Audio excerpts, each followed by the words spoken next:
கர்த்தர் உங்களோடு கூட பேசும்படிக்கு எனக்கு காலையில் ஒரு வசனத்தை தெளிவுபடுத்தி காண்பித்து பேசினார். அது படிக்கும்போது எனக்கே கொஞ்சம் இதுவாக தான் இருந்தது. கர்த்தர் அதையே உங்கள் மத்தியில் பேசும்படிக்கு நடத்துவாராக. வாசிக்கலாம். ஏசாயா தீர்க்கதரிசன புஸ்தகம் 26ஆம் அதிகாரத்திலே 11ஆம் வசனத்தை ஒருவர் வாசிக்கலாம். கர்த்தாவே, கர்த்தாவே, உமது கை ஓங்கி இருக்கிறது, உமது கை ஓங்கி இருக்கிறது. அவர்கள் அதை காணாது இருக்கிறார்கள், அவர்கள் அதை காணாது இருக்கிறார்கள். ஆனாலும் உமது ஜனத்துக்காக, உமது ஜனத்திற்காக நீர் கொண்ட வைராக்கியத்தை கண்டு, நீர் கொண்டிருக்கிற வைராக்கியத்தை கொண்டு வெட்கப்படுவார்கள். அக்கினி உம்முடைய சத்துருக்களை பட்சிக்கும், அக்கினி உம்முடைய சத்துருக்களை பட்சிக்கும். அல்லேலூயா. குறிப்பெடுத்துட்டு மறுபடியும் எல்லாம் என்னை பாருங்க.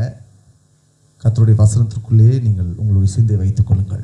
நான் வாசித்த வசனத்தின் அடிப்படையிலே நாம் இன்றைக்கு ஒரு முக்கியமான காரியத்தை ஆண்டவர் பேச விரும்புகிறார். இன்றைக்கு செய்திக்கு தலைப்பாக தம் ஜனத்துக்காக வைராகியம் கொண்டிருக்கிற தேவன் என்கின்ற தலைப்பிலே நான் பேச விரும்புகிறேன். அல்லேலூயா, அல்லேலூயா. என்ன பிரதர், கர்த்தர் எனக்காக வைராகியம் கொண்டிருக்க எனக்கு தெரியும் தானே என்று நீங்கள் ஒருவேளை யோசிக்கலாம். உண்மைதான். நீங்கள் ரட்சிக்கப்பட்ட உடனே தமது பரிசுத்த இரத்தத்தினாலே உங்களை ஒப்புரவாக்கி பிதாவினிடத்திலே நிற்க வைத்திருக்கிற அவர் இன்றைக்கும் உங்களுக்காக பிதாவை நோக்கி வைராகியம் கொண்டு பேசிக் கொண்டிருக்கிறார். ஆமென் சொல்லுங்களேன், ஆமென் சொல்லுங்களேன். காரணம் ஒன்று, நீங்கள் பெற்றுக்கொண்ட ரட்சிப்பு என்பது விசேஷித்த ரட்சிப்பு.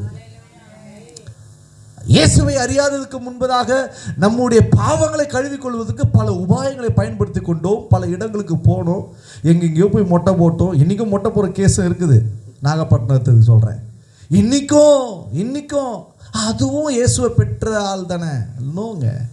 என் பரிசுத்த வேதாகம் தெளிவாய் சொல்லியிருக்கிறார். அதே ஏசாயா சொல்லுகிறான். வாசிங்களே, அதே 26ஆம் அதிகாரத்தில் நான் சொல்கிற வசனம் மட்டும் வாசிங்க. 4ஆம் வசனம் வாசிங்க. கர்த்தரை என்றென்றைக்கும் நம்புங்கள், கர்த்தரை என்றென்றைக்கும் நம்புங்கள். கர்த்தராகிய யெகோவா நித்திய கன்மலையா இருக்கிறார். அவர் ஒருத்தர் தான் கன்மலை, அவர் ஒருத்தர் தான் தெய்வம் என்று வேதம் சொல்லுகிறது. அல்லேலூயா. அப்போ அங்கே போயிட்டு அந்த காவிகள் அட்ரஸ் எல்லாம் போட்டு வந்தீங்கன்னா அதுக்கு நாங்கள் பொறுப்பு கிடையாது. உங்களுடைய கீழ்ப்படியாமை அல்லது அறியாமை. இதே பகுதியில் நான் வீடு வாழ்ந்தவன் தான், இருந்தவன் தான். எனக்கு தெரியும் இந்த ஊர் மக்களை பற்றியெல்லாம் எனக்கு தெரியும். நான் குற்றம் சாட்டவில்லை. மறுபடியும் சொல்கிறேன், வசனத்தை சத்தியமாய் பேசுகிறேன். தேவனே நமக்கு கண்மலையாக இருக்கும் பொழுது, தேவன் ஒருவரே நமக்கு ரட்சிப்பாக இருக்கும் பொழுது, நமக்கு வேறு ஒரு ரட்சிப்பின் வழி என்பது இல்லை.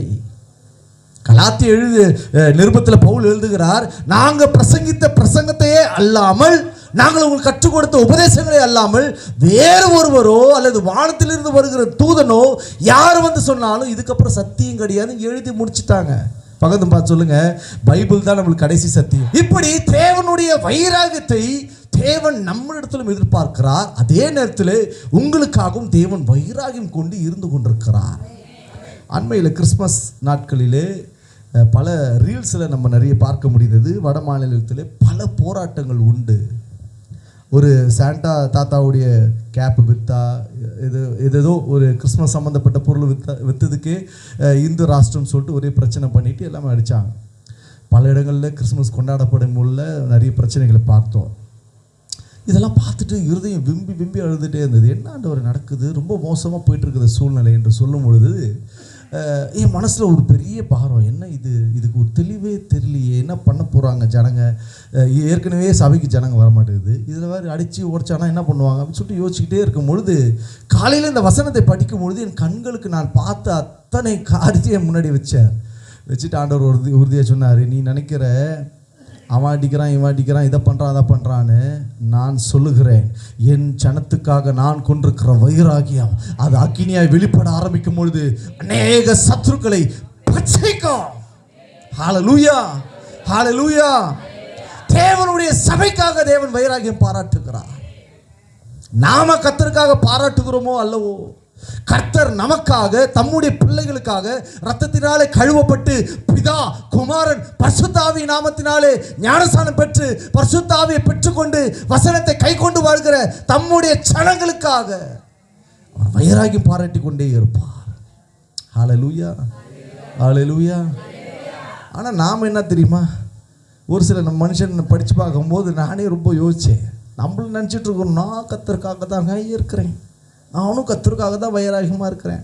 ஒரு நபரை வாசிக்கலாமே. 1 ராஜாக்கள் 19ஆம் அதிகாரத்தில் 10ஆம் வசனமும் 14ஆம் வசனமும் வாசிக்கிறேன். அதற்கு எலியா ஆண்டவரிடத்திலே வாதாடுகிறான். சேனைகளின் கர்த்தாவே, வாசிங்க. அதற்கு அவன் சேனைகளின் தேவனாகிய கர்த்தருக்காக வெகு பக்தி வைராக்கியமாய் இருந்தான். வெகு பக்தி வைராக்கியமாய் நான் இருந்தேன். வாசிங்க. இஸ்ரவேல் புத்திரர் உமது உடன்படிக்கையை தள்ளிவிட்டார்கள். உமது உடன்படிக்கையை தள்ளிவிட்டார்கள். உம்முடைய பலிபீடங்களை இடித்து உம்முடைய தீர்க்கதரிசிகளை பட்டயத்தினால் கொன்று போட்டார்கள். நான் ஒருவன் மாத்திரம் மீதியாக இருக்கிறேன். நான் மட்டும்தான் இப்பொழுது மீந்திருக்கிறேன். எல்லாம் என்னைய பார்க்கணும்.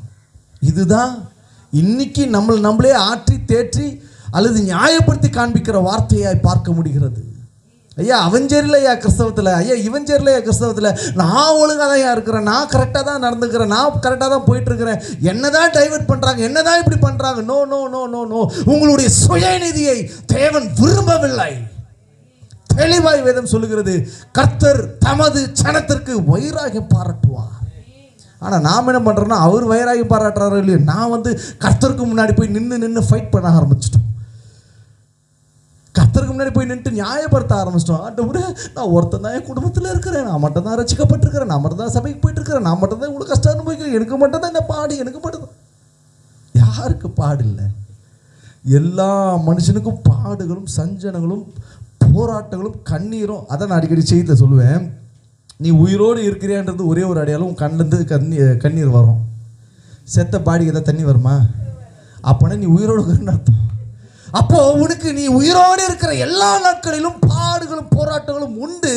ஆனாலும் திடல் கொள்ளுங்கள், நான் உலகத்தை ஜெயித்து முடித்து விட்டேன். அவர் வார்த்தையை நம்ம கையில் கொடுத்துட்டு போயிட்டார். நம்ம என்ன பண்ணுறோம்? வார்த்தையை பார்க்காம நான் மட்டும்தான், நான் ஒருவன் மாத்திரம் மேய்ந்திருக்க பாகாலின் எப்படி ஆண்டவரே எங்கள் வீட்டுக்கார ரட்சி பிள்ளை நடத்த போகிறேன், எப்படி என் பிள்ளைங்களை நடத்த போகிறேன், எப்படி என் மனைவியை நடத்த போகிறேன், எப்படி எங்கள் அப்பா அப்பாவை கொண்டு வரப்போகிறேன், இப்படியே பேசி நான் இந்த வைராகியத்தை ஆண்டவர் அறவே வெறுக்கிறார். நீங்கள் அவருக்காக எடுக்கிற எந்த பிரயாசத்தின் வைராகியத்தை நீங்கள் வெளிப்படுத்த ஆரம்பிக்கும் பொழுது அவர் உங்கள் மீது வைராகியம் பாராட்டுவார். என் பிள்ளையை நான் விடவே மாட்டேன். உங்களை தான் சொல்கிறேன், என் பிள்ளையை நான் விடவே மாட்டேன்.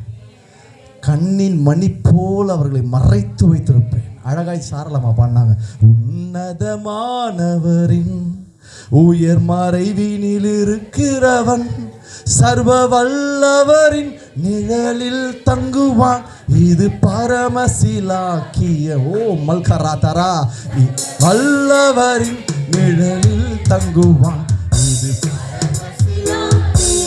வாய் திறந்து பாடல, வாயில புண்ணு வரும். சொல்லுவோம், ராபா பாபா கஷே ரே மாமா மாமா சந்தரதே அடைக்கலம் புகழே.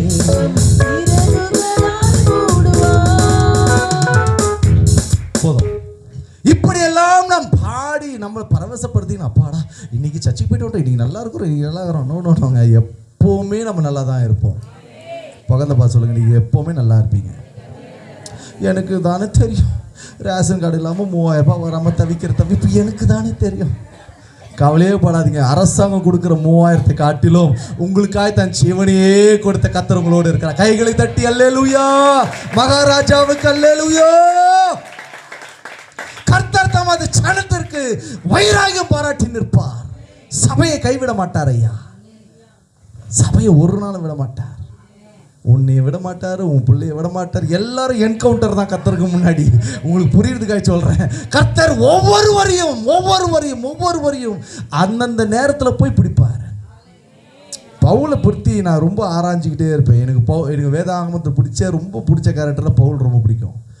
பவுலை பற்றி படிக்கும் போதெல்லாம் எப்படி இருந்த மனுஷனை எப்படி தூக்கின்னு வந்துட்டார்ல. நம்ம நினைப்போம், இந்த பொண்ணுலாம் ரசிக்குமா, இதெல்லாம் ரசிக்கப்படுமா, உருப்படுமா, இது நம்ம நினைப்போம் இல்லையா. கர்த்தர் பார்வையில் பார்ப்பார், இந்த பொண்ணு தான் எனக்கு தேவை. அதுதான் நீங்க கைகளை தட்டி நம்ம யாரெல்லாம் உதாசீனப்படுத்தி அசட்டை செய்து ஒதுக்கி, நீ வேணவே வேணாம், எப்பா நீ என்ன பெரிய ஆளா, அவர் அம்மா நீங்க வந்துருவியா, இல்லை அப்படி வந்துருவியா. நீங்க யார் அசட்டியா நினைக்கிறீங்களோ அவங்க பக்கத்தில் போய் நிற்பார். அவங்கள தான் தூக்கி உயரத்தில் உட்கார வைத்து அழகுபடுத்தி மேன்மைப்படுத்தி உயர்த்துவார். என்னை அழகுபடுத்தும் தெய்வம் நீங்க தானப்பா, அன்போடு ஆராதிப்பேன். என்னை மகிமைப்படுத்தும் தெய்வம் நீங்க தானப்பா,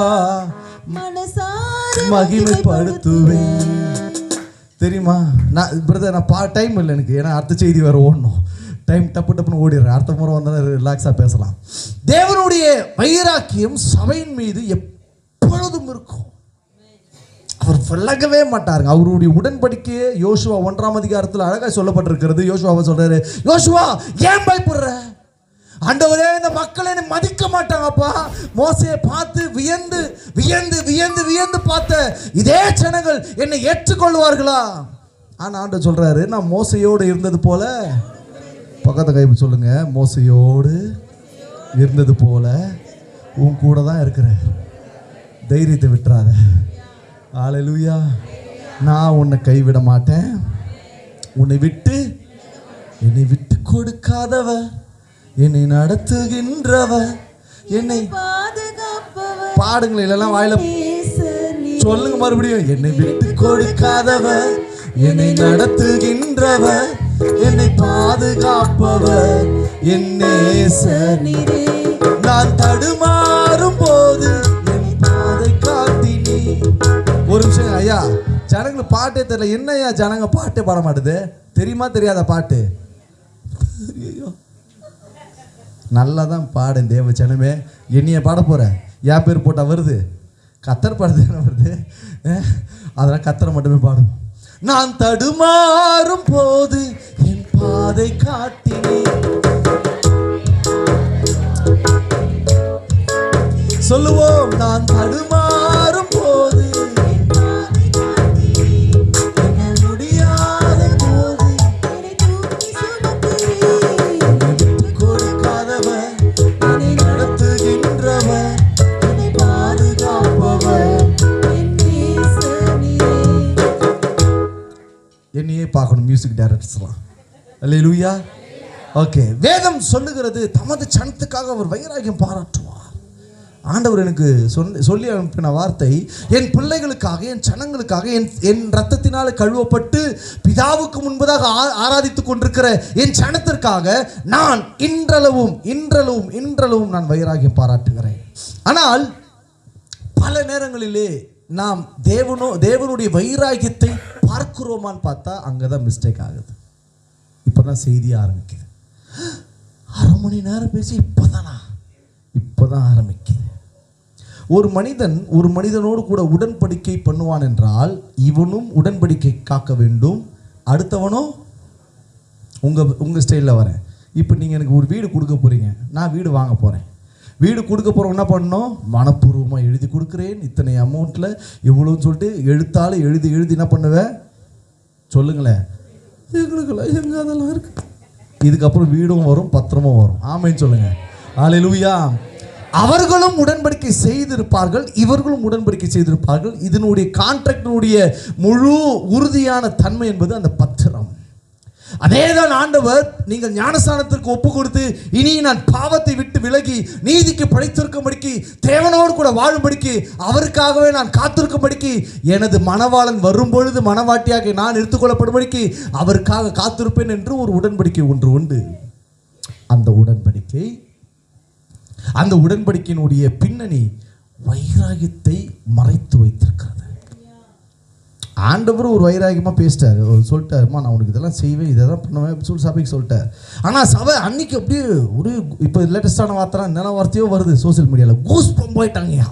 அப்படி ஃபுல்லாக இருக்குது பாருங்க, இதான் கூஸ் பம்புன்றான் ஒருத்தன். ஆமாம், என்னென்ன வார்த்தையோ வருது, என்ன இப்போ தான் தெரியுது. நம்மளை ரொம்ப பேசினா கிரிஞ்சின்றானுங்க. பூமரங்கள் இது வேலையே இல்லை, இதுவே எதை பேசினு இருக்குன்றானுங்க. அர்ச்சமாவே அர்ச்சனுங்கிறான், ஜவ்வு மாதிரி இழுத்துனுங்கிறான், என்னென்னவோ பேசுகிறானுங்க. யோ இந்த 2K கேஸுக்கிட்ட மாட்டிக்கின்னு ஊழியக்காரங்க போகிற அவஸ்தை இருக்குது. சொல்ல முடியாத தாங்கொள்ளா துயரம் அது. அல்லேலூயா. இப்படி பல காரியங்களை குறித்து அவர் பேசினாலும் கூட சபை மறந்திருக்கிற ஒரு வைராகியத்தை நான் சொல்ல விரும்புகிறேன். கர்த்தர் உங்கள் மேலே வைராகியமாக இருக்கிறார், உங்களை கண்ணும் கருத்தமாக பார்த்துக்க விரும்புகிறார். உங்களை சத்துருக்கையில் ஒப்பு கொடுக்காதபடிக்கு அவர் உங்களை பின்னாடியே நடக்கிறார், உங்களை ஃபாலோ பண்ணிட்டு இருக்கிறார், உங்களை மேய்க்கிறார், உங்களை வழி நடத்துகிறார் எல்லாமே சொல்லினாலும் கூட பல நேரத்திலே நாம் அவர் மீது கொண்ட வைராக்கியத்தை எங்கேயோ இழக்கிறோம்.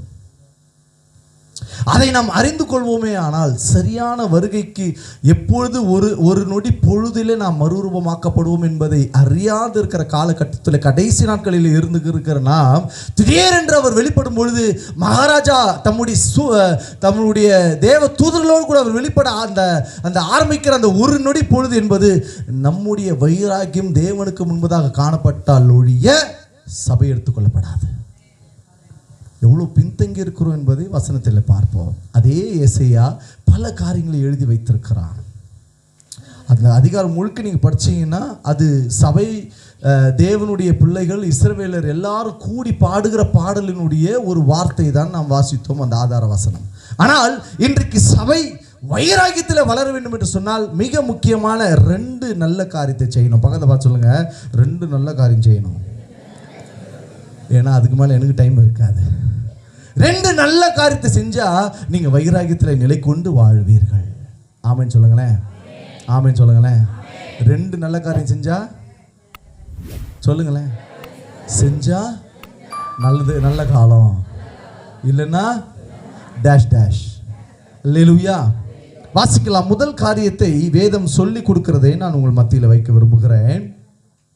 முதல் வைராக்கியம் எதிலே காணப்பட வேண்டும் சபைக்கு? கலாத்தியர் 4:18 கரெக்ட். நல்ல விஷயத்தில் வைராக்கியம் பாராட்டுவது. நல்ல கவனிங்க. நல்ல விஷயத்தில் வைராக்கியம் பாராட்டுவது நல்லதுதான், நல்லதுதான். அதை நான் உங்களிடத்தில் இருக்கும் பொழுது மாத்திரமல்ல, நான் உங்களிடத்தில் இருந்த பொழுதே, இருக்கும் பொழுது மாத்திரமல்ல, இருக்கும்போது மாத்திரமல்ல, எப்போதும் பாராட்ட வேண்டும், எப்போதும் பாராட்ட வேண்டும் என்று பவுல் சொல்லுகிறார். லிசன், நல்ல கவனிங்க. அப்போஸ்தலனாகிய பவுல் தான் பெற்றெடுத்த ஆவியில் பெற்றெடுத்த ஒரு மகனுக்கு சொல்லுகிறான். அவனை குறித்து பல காரியங்கள் ஆரம்பத்தில் எழுதி வந்தாலும் ஒரு சபையை நடத்த வேண்டிய விஷயத்திலே பவுலுடைய இன்ஃப்ளூயன்ஸ், அதாவது அவருடைய ஆலோசனை, அவருடைய அனுபவங்கள், அவருடைய ஆவிக்குரிய வெளிப்பாடுகள் எல்லாம் தன்னுடைய மகனுக்கு கூட இருக்கும் பொழுதும் கற்றுக் கொடுத்தா. எல்லாம் என்னைய பார்க்கணும், எழுதிட்டு இல்லையா என்னைய பார்க்கணும், எல்லாம் கூட இருக்கும் பொழுதே கற்றுக் கொடுத்து விட்டு இப்போ அவனை ஊழியத்தில் அனுப்பி வைத்து பயன்படுத்தும்படிக்கு, அதாவது அவனை நடத்தும்படிக்கு பல காரியங்களை செய்து கொண்டிருந்தாலும் கூட பல நேரங்களிலே பல நிருபங்களிலே பவுல் எழுதுகிற பல வசனங்கள், பல காரியங்களை வேதம் அழகாய் திருஷ்டாந்தமாய் எழுதி வைத்திருக்கிறது. அதில் மிக முக்கியமாய் ஒரு சபைக்குள் எப்பொழுதும் இருக்க வேண்டிய மிக முக்கியமான காரியம் நல்ல விஷயத்தில் வைராக்கியம் இருக்கணும். என்ன பிரதர் சொல்கிறீங்க, நாங்கள் நல்ல விஷயம் செய்யாமலையா இருக்கிறோம்? கிறிஸ்மஸ் வந்தால் புடவை எடுத்து கொடுக்குறோம், சர்ச்சைக்கு சபையில் ஏதாவது ஒரு அனௌன்ஸ்மெண்ட்டாக சாப்பாடு காசு கொடுக்குறோம், ஊழியத்துக்கு கிராம ஊழியத்துக்கு காசு கொடுக்குறோம், அதை கொடுக்குறோம், இதை கொடுக்குறோம், ஆஃபரிங் கொடுக்குறோம், தசமாக கொடுக்குறோம், எல்லாமே கொடுக்குறோமே. அப்போ என்னத்தை நான் இன்னும் நல்ல விஷயம் செய்யணும்னு நீங்கள் சொல்கிறீங்க அப்படின்னா அங்கே தான் முக்கியமான விஷயமே இருக்குது. ஒரு தேவ மனிதர்களுக்கு, ஒரு தேவனுடைய ஊழியத்திற்கு எப்பொழுதும் விசுவாசிகள் வைராக்கியம் பாராட்ட வேண்டும். ஒரு சபை ஒரு தேவ மனிதனுக்கும் ஒரு தேவனுடைய சபையை நடத்துகிற ஒவ்வொரு ஊழியர்களுக்கும் ஊழியத்திற்கும் சபைக்கும் நல்ல விஷயத்தில் மக்கள் பங்காற்ற வேண்டும். சபை பங்காற்றாம, நல்ல விஷயத்துக்கு முன்னெடுக்காம, நல்ல விஷயத்தை பேசாம இப்படியே நாம் பல நேரங்களிலே வாழ ஆரம்பித்து விட்டோம் என்று சொன்னால், ஊழியத்திற்கும் ஊழியர்களுக்கும் சபைகளுக்கும் நாம் வைராக்கியத்தை பாராட்டவில்லை என்று சொன்னால் நிச்சயம் சத்துரு ஒரு நாள் உங்களை ஆளுகை செய்ய ஆரம்பித்து விடுவான். ஒரு ஆளுகையை சொல்லுகிறேன். ஒரு சபை இருந்தது, நல்ல முத்த சபையினுடைய வளர்ச்சி அது. நல்ல ஒரு முதிர்ச்சியான ஒரு ஊழியர், நல்ல ஜனங்களை அரவணைத்து பராமரிப்பார், பாதுகாப்பார், பேசுவார், வசனத்தையும் போதிப்பார். ஆனால் அதுலேயும் ஒரு விசுவாசி என்ன பண்ணுதுன்னா, அந்த ஊழியக்காரர்களுடைய வளர்ச்சி, அதாவது ஊழியக்காரர்களுக்கு தேவன் கொடுக்குற சகல சுதந்திரத்தை பார்த்து பொறாமைப்பட்டு அவருக்கு எவ்வளவாய் வருது, அவருக்கு ஏன் நம்ம அவருக்கு கொடுக்கணும். நடக்கிற அனுபவங்கள் நிறைய எங்களுக்கு காதுக்கு வரும்பொழுது, ஊழியர்களோடு கூட நாங்கள் பேசும்பொழுது பல அனுபவங்கள் உண்டு. நானும் ஒரு ஆவிக்குரிய சபையில் உங்களை மாதிரி விசுவாசி இன்றைக்கும் உட்கார்றேன் தான், 2வது வாரத்தில் மட்டும், மற்ற எல்லா வாரத்தையும் வெளியே ஓடுறேன்னு வைங்க. இப்படி தேவனுடைய வார்த்தையை பேசுகிற சபைகளுக்கு, மெய்ப்பர்களுக்கு, சபைக்கு நல்ல விஷயத்தில் எந்த ஒரு காரியத்தை விசுவாசி நல் விஷயத்திலே வைராக்கியம் பாராட்ட முடியாமல் அவர்களுடைய வாயின் துணிகரத்தினாலே அவர்களுடைய வைராக்கியத்தை இழக்க ஆரம்பிக்கிறார்கள். என்ன பிரதர் சொல்கிறீங்க? நாங்கள் ஊழியரோடு தானே இருக்கிறோம், சபையை தானே முக்கியத்துவப்படுத்துகிறோம், சபையில் எல்லா ஊழியத்துக்கும் ஓடி இருந்து வேலை செய்கிறோமே, நாங்கள் அதை பண்ணுறோமே இதை பண்ணுறோமே, எங்களை மாதிரி ஒரு என்கேஜான ஒரு ஆள் இங்கே யாருமே இல்லையே, நாங்கள் தானே எல்லாமே செய்கிறோம். எல்லாம் நன்மையே அதை விடாதபடிக்கு அதை இன்னும் பின்தொடரும்படிக்கு இயேசுவின் நாமத்தில் நான் உங்களுக்கு புத்தி சொல்லுகிறேன். அதே நேரத்தில் அதை இழந்து விடாதபடிக்கு சூழ்நிலைகளையும் காலங்களையும் மற்றவர்களுடைய பேச்சுகளையும் கவனிக்காதபடிக்கு உங்கள் வைராக்கியத்தை நல் விஷயத்திலே அதிகப்படுத்தி உறுதிப்படுத்தி வாழும்படிக்கு உங்களை புத்தி சொல்லுகிறேன். யாராவது ஒருத்தர் உள்ளே வந்துட்டு அவங்க செய்ய மாட்டாங்க, ஆனால் செய்கிறவர்களை குறி வச்சுக்கிட்டே இருப்பாங்க. இவங்க தானே அங்கே போய் செய்கிறாங்க, கொடுக்குறாங்க, பார்க்குறாங்க, சபைனா இவங்க கொடுக்க போயிட்டே இருக்குது, எல்லாம் செய்கிறாங்க. நோ நோ நோ நோ நல்ல கவனிங்க. நீங்கள் கொடுக்கிற காணிக்கையினால் மாத்திரம் சபை நடத்தப்படவில்லை, அதை காட்டிலும் தேவனுடைய சுத்த கிருபையும் அவருடைய தியாகமும் இரத்தமும் ஒவ்வொரு நாளும் சபையை நடத்தி கொண்டிருக்கிறது. இன்னைக்கு கொடுக்குறவன் நாளைக்கு வெளியே கூட போயிடுவான். பையா கூட சாட்சி சொன்னார் இல்லையா, அவர் இறந்துட்டாருன்னு. ஆனால் அவர் எவ்வளோ விதைச்சார். இப்படி யாருக்கு நாம் நன்மை செய்கிறோமோ நன்மை பெற்றவர்களும் மறைந்து விடுவார்கள், செய்கிறவங்களும் போயிடுவாங்க. ஆனால் சபை காலங்காலமாக 2025 ஆண்டுகளும் இயங்கி கொண்டிருக்கிறது. அதுக்கு ஒரே ஒரு காரணம் பரிசுத்தாவின் மாத்திரமே. நிறைய பேர் சொல்லுவாங்க, நான் கொடுக்கலின்னா பாஸ்டருக்கு என்ன ஆகும் தெரியுமா, சர்ச்சுக்கு என்ன ஆகும் தெரியுமா? நல்லா கவனிங்க. நீங்கள் கொடுத்தாலும் கொடுக்கலினாலும் கர்த்தர் காகத்தை கொண்டு சபையை போஷித்து நடத்த வல்லவர். கைகளை தட்டி அல்லேலூயா ஹல்லேலூயா. பவுல் கலாத்திய சபையில் பார்க்கிற ஒரு உண்மையை கவனிக்கிறார். சபையே நல்ல விஷயத்தில் நீங்கள் வைராகியம் பாராட்டலாம், ஆனால் நல்ல விஷயத்தில் வைராகியம் பாராட்டாமல் வேற விதமாக போயிட்டு இருக்கிறீங்களையா அப்படின்னு அவர் பேசுகிறார். வசனத்தை நான் வாசிக்கிறேன். அதே கலாத்திய 4ஆம் அதிகாரத்தில் 14-17 வாசிங்களேன்.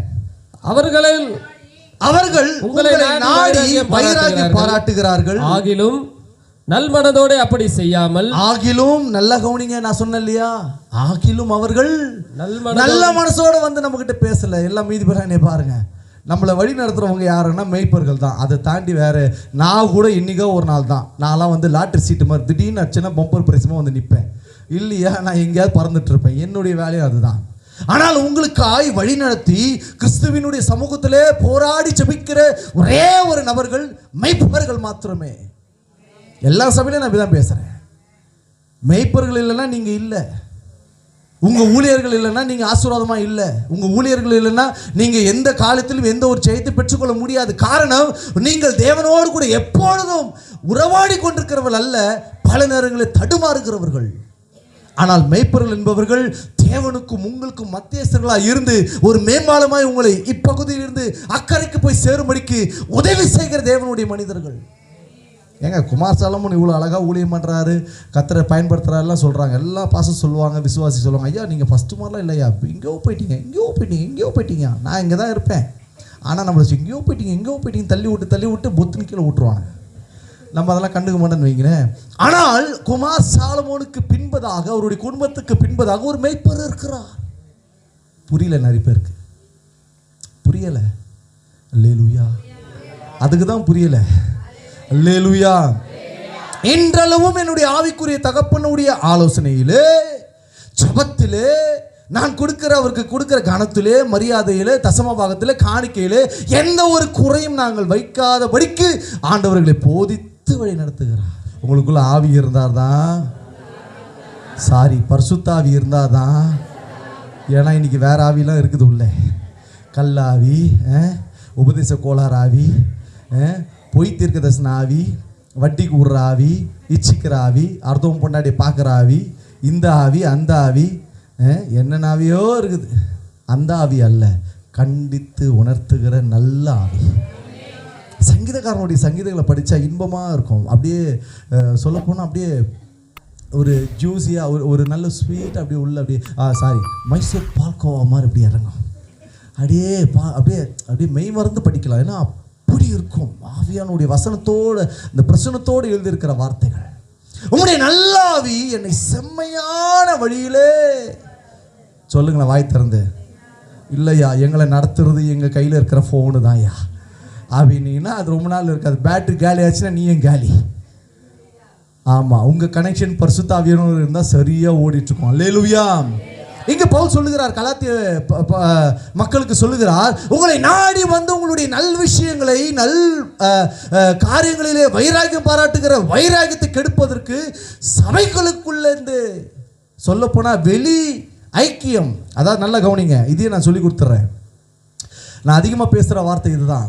உங்கள் மெய்ப்பர்களுடைய ஆலோசனையின்படி நீங்கள் நடந்தீங்கன்னா சரியாக நீங்கள் போயிட்டே இருப்பீங்க. நடுவில் எண்ணிய மாதிரி யாராவது ஒருத்தர் வந்து அறவைக்காடு மாதிரி ஒருத்தர் வந்து, சிஸ்டர் எனக்கு உங்களை காமிச்சாரு, பிரதர் எங்களை உங்களை காமிச்சாரு, உங்கள் நம்பர் கொடுங்க, நான் இதை கொடுக்குறேன், நான் அதுக்காக பண்ணுறேன், இது பண்ணுறேன் அப்படின்னு சொல்லி யாராவது உள்ளே வந்தாங்கன்னா நல்லா கவனிங்க, சபையின் மீது ஊழியர் மீது இருக்கிற வைராகியத்தை அவங்க திசை திருப்புறாங்கன்னு அர்த்தம். பவுல் தான் சொல்கிறார், நான் பிரசங்கம் பண்ணிட்டு வந்ததுக்கு அப்புறம் உங்களுக்குள்ள இருந்த ஒருத்தர் எழும்பி வந்து உங்களுடைய நல்ல விஷயங்களை நல்ல காரியத்திலே வைராகியம் பாராட்ட வேண்டிய விஷயத்திலே உங்களை நிலைத்தடுமாறு செய்கிற சில காரியங்கள் வந்து விட்டது. அப்படிலாம் நீங்கள் ஆரம்பத்தில் இல்லையேப்பா. பக்கத்து கைப்பு சொல்லுங்க, நீங்கள் ஆரம்பத்தில் அப்படிலாம் இல்லையே, இப்போதான் மாதிரி பண்ணுறீங்க.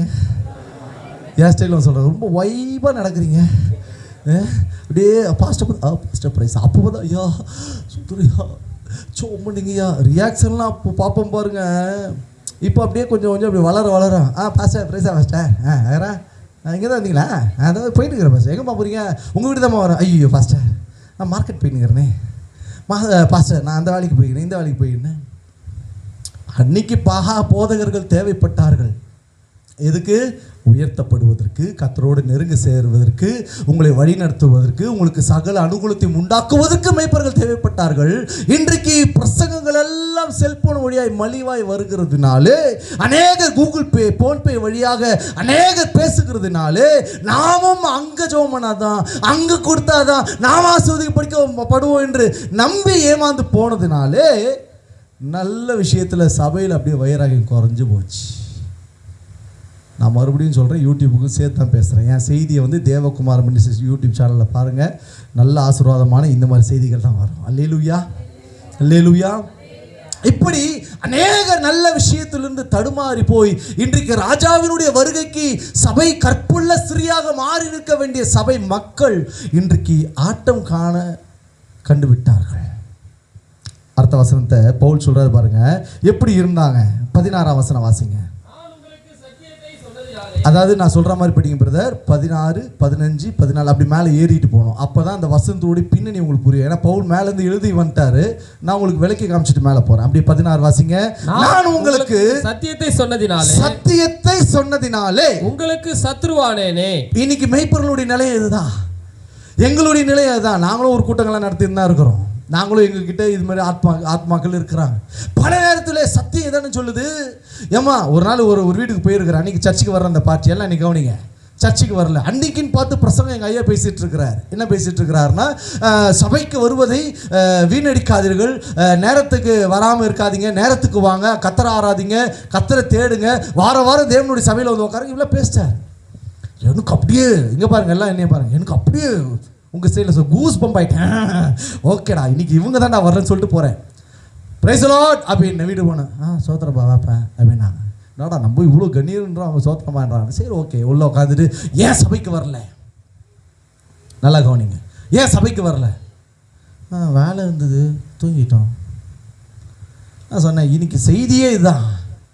சபையினுடைய ஆராதனையை மட்டுப்படுத்துகிறவர்கள் சாபத்திலேயே வாழ்வாங்கன்னா கர்த்தர் பேசினாரு அப்படின்னு அடுத்த வார்த்தை சூப்பராக கேட்டார். பாஸ்டர்னா சபைக்கு வரலன்னு சொல்லிட்டு மிஸ்டர் டேஷ் வந்து வரலன்னு சொல்லிட்டு என் பேரை சொல்லியா சொன்னாருன்னு கேட்டார். புரிஞ்சுதா உங்களுக்கு நான் சொல்கிறது? சபையில் பொதுவாக நின்று ஆவியானவர் பேசும்பொழுது அந்த பேரை சொல்லி என்னைய சொல்லி தான் சொன்னாரான்னு கேட்ட உடனே எனக்கு புஷ்ஷுன்னு ஆஃப் ஆயிடுச்சு. நான் சொன்னேன், ஏன் பேரை சொல்லி சொன்னாதான் நீ வருவியான்னு கேட்டேன். பின்ன எப்போ பார்த்தாலும் சபைக்கு வரல, நான் திட்டுற, லேட்டாக வந்தா திட்டுற, அது சொல்லுது என்னைய. எப்போ பார்த்தாலும் எங்களை வந்து இப்படியே தான் பேசிகிட்ருக்கிறேன். நான் சொன்னேன், சத்தியத்தை நான் உங்களுக்கு போதிக்கிறதுனாலே சத்ருவாய் உங்களுக்கு அறியப்படுகிறேன் என்று சொன்னால் நான் ஒன்றும் செய்ய முடியாது. இன்றைக்கு மெய்ப்பர்களும் சில நேரத்தில் ஆவியில் விசனப்பட்டு ஒரு சில வார்த்தைகளை சொல்லும் பொழுது அதை முதல்ல அனலைஸ் பண்ணுங்க. எல்லாம் என்னைய பாருங்கள், பாஸ்டர் வந்து நாங்கள் இல்லை எங்களை மாதிரி தீர்க்கதரிசிகள் ஊழியக்காரங்க சுவிசேஷம் வந்து பேசும்பொழுது எதை நோக்கி ஆண்டவருடைய வார்த்தை யார் யார் மீது வந்து விழுகிறதோ, விதைகள் விழுகிறதோ, அது எனக்கான ஒரு பரிசோதனையை நான் அளவிட்டு கொண்டு என்னை மாற்றிக்கொள்ளும்படிக்கு முற்பட வேண்டும். அந்த ஜனத்தை தான் கர்த்தர் தமது ஜனமாய் சொல்லுகிறார். அந்த ஜனத்துக்காக தான் அவர் வைராகியம் பாராட்டுகிறார். இப்போ புரியுதா எங்க கனெக்ட் வருதுன்னு? தமது ஜனம் என்பது 19 ஆண்டவர் பேசுவதே இல்லை. ஏங்க இன்னைக்கு வரைக்கும் இஸ்ரேல் அடிக்க முடியலங்க. ரஷ்யா எவ்வளோ பெரிய நாடு, அமெரிக்கா எவ்வளோ பெரிய நாடு, இந்தியா எவ்வளோ பெரிய நாடு, எவ்வளோ சைனா எவ்வளோ பெரிய நாடு, ஒருத்தரும் தொட முடியலங்க. தவுளோண்டு கடுக்கு சைஸ் தேசம் தான். உலகம் ஃபுல்லாக ஒரு உலகம் ஒன்றில் பார்த்தா அவன் இருக்க கூட மாட்டான். ஆனால் பயப்படுறாங்களே. காரணம் கர்த்தர் அவருக்கு பண்ணின உடன்படிக்கை, கர்த்தர் அவர்களை தெரிந்து கொண்ட அந்த அபிஷேகமும் அந்த அழைப்பும். உங்களையும் ஆண்டவர் அப்படி தான் வச்சிருக்கிறார். ஆனால் நாம தேவனுடைய வைராகியத்தில், தேவனுக்காய் நல்ல விஷயத்தில் வைராகியம் பாராட்ட வேண்டியதை தவறும் பொழுது தான் நாம் மாட்டிக்கொள்ள ஆரம்பிக்கிறோம். பவுல் சொல்றார், சத்தியத்தை அறிவித்ததுனால சத்துருவா மாற்றனா. அதுக்கு மேல வசனம் வாசிக்கப்படுது. அப்பொழுது நீங்கள் கொண்டிருந்த ஆனந்த பாக்கியம் எங்கே? அவர் சொல்றாரு, நான் சத்தியத்தை அறிவித்தேன் அல்லவா, அறிவித்த என்னுடைய நிலை குறித்து நான் இப்போ உங்களுக்கு ஞாபகப்படுத்துறேன். அந்நாட்களிலே நீங்கள் என்னிடத்தில் கொண்டிருந்த அந்த ஆனந்த பாக்கியம் எங்கே? சொல்லுங்க, பக்கத்தில் பார்த்து சொல்லுங்க, எங்கே? அப்போல்லாம் ஒரு பாட்டு பாடினார் ஒருத்தர், எங்கே டேஷ் டேஷ் எங்கே டேஷ் அப்படிலாம் கிடையாது. இந்த எங்கேன்றது நீங்கள் எங்கே. ஆதாமை நோக்கி ஆண்டவர் வந்து பேசுறாரு. இப்போ ஆதாமே டெய்லியும் வந்து வாக் பண்ணிட்டு இருப்பேனே, இந்த இடத்துல தானே நம்ம சந்திக்கிற பாயிண்ட், இங்கிருந்து தான் நம்ம ஆரம்பிச்சு அவ்வளோ தூரம் போயிட்டு இருப்போம். இன்னைக்கு நான் வந்து நிற்கிற ஆளை காணவேனா, ஆதாமே எங்க இருக்கிற? ஆண்டவரே ஆண்டவரே. இன்னைக்கு பல நேரத்தில் வைராகியத்தில் இப்படி தான் ஜனங்கள் பின்னிட்டு இருக்கிறார்கள். நான் அதிகமாக என் செய்தியில் கேட்பேன், இந்த நிமிஷத்தில் நொடி பொழுதில் ஆண்டவர் வராருன்னா எத்தனை பேர் உடனே போவேன்னு சொல்லுவீங்க? அப்படி கை தூக்க சொல்லுவேன். இப்போ நீங்களே கை தூக்க சொன்னால் பாதி பேர் கணத்தில் கை வச்சுருங்க, பாதி பேர் கையை வந்து பாக்கெட்டில் விட்டுக்கிட்டு எங்கெங்கேயோ கையை தேடினு. அந்த அளவுக்கு நாம் ரெடியாக இருக்கணும். வருகை இன்றைக்கு வருகிறது என்று சொன்னால் எங்கே என்று ஆண்டவர் கேட்குற இடத்துக்கு இருக்கக்கூடாது. மகனே மகளேன்னு சொல்லும் பொழுது அப்பா அதோ வரேன். அந்த அளவுக்கு நம்ம வளர்ந்துருக்கணும். அல்லேலூயா. அடுத்த மேல் வசனம், அந்த ஆனந்த பாக்கியம் எங்கே? உங்கள் கண்களை பிடுங்கி. பவுல் நல்லா கவனிங்க பிரதர், நீங்க வாட்சி முடிச்சிருங்க. உங்கள் கண்களை பிடுங்கி எனக்கு கொடுக்க கூடுமானால் அப்படியும் செய்திருப்பீர்கள் என்று, அதையும் செய்திருப்பீர்கள் என்று உங்களுக்கு சாட்சி இருக்கிறேன். என்ன சொல்றா தெரியுமா? பவுல் முதல்ல இயேசு கிறிஸ்துவை சந்தித்த அந்த வெளிச்சத்தின் ஒளி இருக்கிறது இல்லையா, அந்த கண்ணில் பட்ட அந்த கண்ணால் பார்த்த இயேசு கிறிஸ்துவுடைய பிரகாசத்தினால கண்ணு செத்து போச்சு. என்னது? கண்ணு செத்தே போச்சு. இப்போல்லாம் வந்து அவங்க கண்ணத்துக்கு இவங்களுக்கு வைக்கிறதுலாம் இன்றைக்கி இருக்கிற காலம். அன்றைக்கி அப்படி கிடையாது. அப்படியே அது இருந்தாலும் கூட அன்றைக்கு அந்த கண்ணு அவங்களுக்கு வெளிச்ச மற்றவங்களை யாரை கொடுத்துருந்தாங்க கூட மறுபடியும் அவங்களுக்கு பொருத்தமாக இருந்திருக்குமா? அதுவும் இருந்திருக்காது. கத்தரே இறங்கி அவனை கண்ணை சுகம் கொடுக்குறாரு. ஒன்று, அதுக்கப்புறம் ஊழியத்தை நிறைவேற்றி முடிக்கிற வரைக்கும் ஒரு ஹிஸ்ட்ரியில் ஒரு தேவ மனிதர் சொன்னார், ஒரு ஸ்காலர் சொன்னார், பவுல் பிரசங்கம் பண்ண ஆரம்பிக்கும் பொழுதெல்லாம் அவருடைய கண்களிலிருந்து மீன் அந்த இறைச்சியோட நாத்தம் வரும் இல்லையா, அந்த மீனெல்லாம் ஆஞ்சிங்கன்னா ஒரு ஸ்மெல் வரல, அதை விட கொடூரமான அந்த கண்களிலிருந்து தண்ணீர் வரும்போது அந்த நீச்சி நாத்தம் பக்கத்தில் நிற்க முடியாது. அவ்வளோ கொடுமையான அந்த பாடுகளை அனுபவித்து கொண்டு தான் அவன் ஒரு இடத்த சொல்கிறான், ஆண்டவரே எனக்கு இந்த பலவீனம் தாங்கலைன்னு சொல்லும் பொழுது கூட ஆண்டவர் சொல்கிறார், எப்பா உனக்கு வச்சிருக்கிற அளவு ஓகே, நீ ஓடிக்கிட்டே இரு, நான் உன் கூட தான் இருக்கிற, கிருபையை தர சொல்லிகிட்டே இருக்கிறேன். ஆனால் கலாத்திய சபை மக்களுக்கு பவுல் மீது மிகுந்த அன்பு. இதில் தான் உங்களை நீங்கள் அனலைஸ் பண்ண போகிறீங்க. மிகுந்த அன்பு அந்த உபதேசத்தை கற்றுக் கொடுத்து என்னுடைய பாவ வாழ்க்கையை அழித்துவிட்டு நான் பரிசுத்தவானாய் மாறிக்கொண்டு நீதியிலே நான் உயிர்ப்பித்துக் கொள்ளும்படிக்கு ஒரு மனிதன் எங்கிருந்தோ வந்து எங்கள் சபையை, எங்களுடைய தேசத்தை, எங்களுடைய இனத்திற்கு ஒரு சுவிசேஷத்தை அறிவித்த அந்த பவுலுடைய நிலையை பார்த்து பார்த்து அவங்க சொல்கிறாங்க, என் கண்ணை கூட உங்களுக்கு கொடுக்குற, தயவு செய்து நீங்கள் நல்லா இருங்க ஐயா. புரியுது அர்த்தம்? நான் பட்ட வேதனை பிறகு அந்த வசனம், அதே வசனத்தை படிங்க, நீங்கள் மீதி பேர் என்னைய பாருங்க. அப்பொழுது நீங்கள் கொண்டிருந்த ஆனந்த பாக்கியம் எங்கே? நீங்கள் கொண்டிருந்த ஆனந்தம் எங்கே? உங்கள் கண்களை பிடுங்கி எனக்கு கொடுக்க கூடுமானால், உங்கள் கண்களை பிடுங்கி கொடுக்க கூடுமானால் அப்படியும் செய்திருப்பீர்கள் என்று. அப்படியும் செய்திருப்பீர்கள் என்று. எல்லாம் பாருங்க, அப்படியும் பவுல் என்ன சொல்றாரு? ஏங்க என் கண்ணு இல்லைன்னா உங்கள் கண்ணு கொடுக்குற அளவுக்கு என் மேலே லவ் இருந்ததுங்க. உங்களுக்கு புரியல? உங்களுக்கு தெரிஞ்சதான் உலக லவ் தான். நாங்கள் சொல்கிறது ஸ்பிரிச்சுவல் லவ். ஒரு ஊழியக்காரர்களுடைய குறைவுகளிலே நம் ஆத்துமா பதப்பதைக்கும். ஐயோ, மேய்ப்பன் சாப்பிட்டானா தெரியல, மேய்ப்பர்களுக்கு ட்ரெஸ் இருந்ததா, மேய்ப்பர்களுடைய தேவைகள் சந்திக்கப்பட்டதா, இங்கே போகிறேன்னு சொல்லியிருந்தாரு, ஐயா ஊருக்கு போயிட்டு கிராம ஊழியம் முடிச்சுட்டு வந்துட்டாரா, இங்கே சுவிசேஷத்தை அறிவிக்க போகிறேன்னு சொல்லியிருந்தாரு, இந்த காரியத்தை செய்வதாய் சொல்லியிருந்தாரு, ஒரு புது ஆத்துமாவை சந்திப்பதாய் சொல்லியிருந்தாரு, போய் பத்திரமா வந்தாரா? சபைதான் மேய்ப்பர்கள் மீது கவனமும் வைராக்கியமும் வைத்திருக்க வேண்டும். என் அனுபவத்தை ஒன்று சொல்கிறேன். ஏன் இவ்வளோ தைரியமாக பேசுகிறேன்னா, இதெல்லாம் நான் செஞ்சேன், அதனால் சொல்கிறேன். ஒரு முறை எங்கள் ஊழியர் வில்லிவாக்கம் பகுதியில் வீடு போயிட்டார். கல்யாணம் பண்ண புதுசில் சொல்கிறேன், போயிட்டார். நைட்டு ஒரு 10-11 மணி இருக்கும்னு நினைக்கிறேன். நாங்கள் எல்லாம் ஊழியத்தெல்லாம் முடிச்சு ஜபத்தெல்லாம் முடிச்சுட்டு வழி அனுப்பிட்டு நான் வீட்டுக்கு வந்துட்டேன். அவர் இந்த கேரேஜ் வழியாக லோகோ வழியாக போய் தான் அந்த வில்லிவாக்கத்தை ஒரு ரோடு போகணும். இன்றைக்கி டெவலப். நான் சொல்கிறது அப்படியே 18 வருஷத்துக்கு முன்னாடி சொல்கிறேன். ரொம்ப இருட்டாக இருக்கும். எங்கள் பாஸ்டரம்மா கொஞ்சம் இளம் வயது கல்யாணம் பண்ணுறதுனால அது ஒரு பயம். பயந்துக்கிட்டே போயிருக்கிறார். போய் எப்படி வீடு சேர்ந்துட்டார். நான் காலையில் எப்போவுமே வழக்கமாக ஃபோன் பண்ணி பேசுவது உண்டு.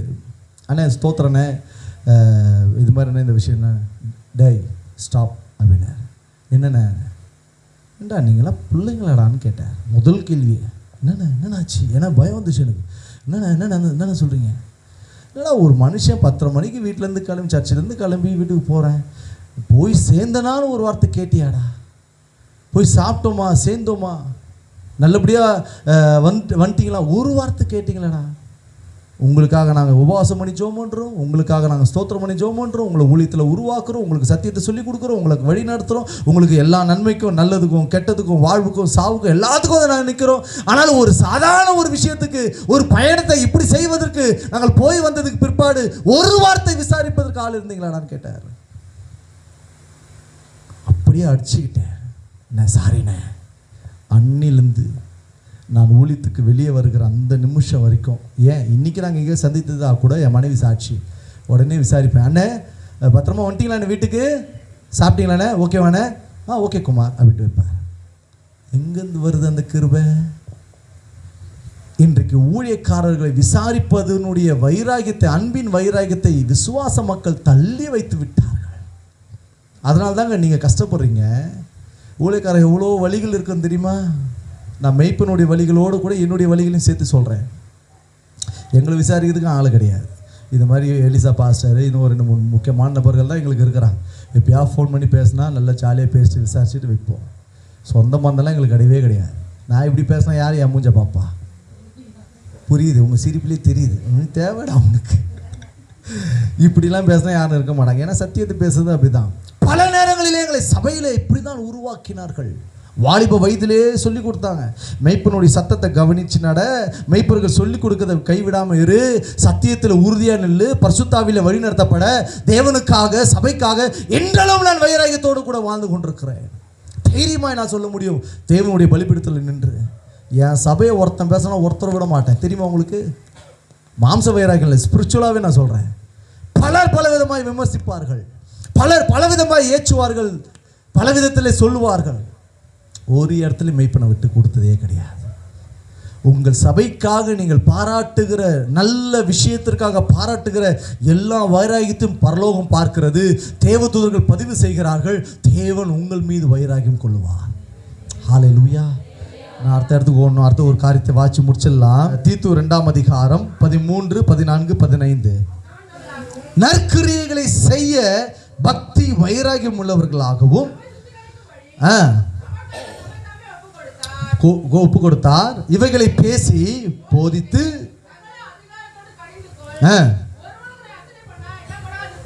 போதும். 2வது வைராக்கியம், சபையின் மக்களுக்கு இருக்க வேண்டிய 2வது வைராக்கியம், நற்கிரியைகளை செய்வதற்கான ஒரு வைராக்கியம். ஃபஸ்ட்டு நல்ல விஷயத்துக்கு, என்ன விஷயத்துக்கு? சபைக்கும் சபையினுடைய ஊழியர்களுக்கும் பின்னாடியே நின்று ஒத்துழைச்சி பேசி அவர்கள் சொல்லுவதையெல்லாம் கீழ்ப்படிதலோடு மனதோடு கூட இருந்து செய்து வைராகியத்தை சபையின் மீது காண்பிக்கும் பொழுது பரலோகம் நமக்காய் வைராகிய பாராட்டும். ரெண்டாவது, கிறிஸ்து இயேசுவினுடைய நற்கிரியைகளை, சிருஷ்டிப்பின் வல்லமைகளை அல்லது தேவன் நமக்கு கொடுத்ததான சகல நன்மைகளை நற்கிரியைகளாய் மற்றவர்களுக்கு காண்பித்து கொடுத்து வைராகியம் பாராட்டுவது. பவுல் தான் சொல்கிறார், ஆரம்ப நாட்களில் நல்லா கொடுப்பாங்க பிரதர் ஜனங்க, இப்போ ஜனங்க கொடுக்க மாட்டுறாங்க. அதுக்கு காரணம் இன்றைக்கு இருக்கிற எல்லாம் இஎம்ஐ பிரச்சனை தான். இஎம்ஐ லோனு, அரசாங்கம் கூட இப்போ மகளிர் லோன் கொடுக்க ஆரம்பிச்சிச்சு. அந்த லோனையும் வாங்கி போடு, கட்டும் போது கட்டிக்கலாம். இப்படி நாம் எல்லாவற்றிலும் மாட்டிக்கொள்ள ஆரம்பிக்கும் பொழுது தேவன் நமக்கு கொடுத்ததான நற்கிரியைகளை செய்வதற்கான எந்த ஒரு வாய்ப்பையும் செய்ய முடியாமல் இருக்கிறோம். ஒன்றும் இல்லைங்க, சபையில் ஒரு பொருள் தேவைப்படுது அப்படின்னா சபையில் அந்த பொருளுக்கான தேவையை சொல்லி உங்களிடத்தில் பேசும்பொழுது அதை உங்களுக்கான ஒரு பொருளாக எண்ணி அந்த கிரியை நற்கிரியைகளாய் வெளியே கொண்டு வந்து காட்டணும். அப்படி காமிச்சு கொடுத்து பாருங்களேன், கர்த்தருடைய வைராக்கியம் உங்கள் மீது எப்போதும் தங்கி இருக்கும். ஹல்லேலூயா, ஹல்லேலூயா, ஹல்லேலூயா. எங்க நற்கிரியைகளை செய்வதற்கு தாங்க சபையில் நாம் இருக்கிறோம்.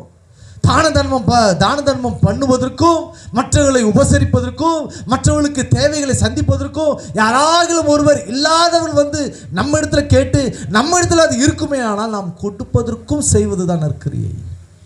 ஆனவர் ஒரு இடத்துல சொன்னார் மலை பிரசங்கத்தில், ஒருத்தனுக்கு துணி இல்லாமல் இருந்தா அவனுக்கு துணியை கொடு, ஒருத்தனுக்கு சாப்பாடு இல்லாமல் இருந்தா அதை அவனுக்கு செய்யலை, நீங்களே சொல்லுங்களேன்.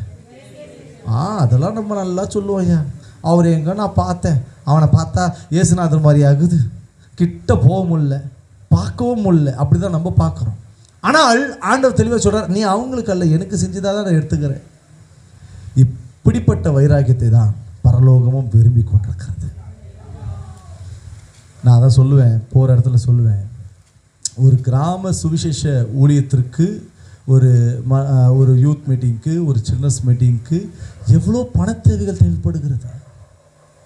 நல்லா கவனிங்க. சொல்லப்போனால் என் கூட இருந்த ஒரு சகோதரன், ஊழியத்தில் இருந்த தம்பி, அவன் மாதம் தெருவிருந்துக்கான முழு செலவை அவன் எடுத்துப்பான்.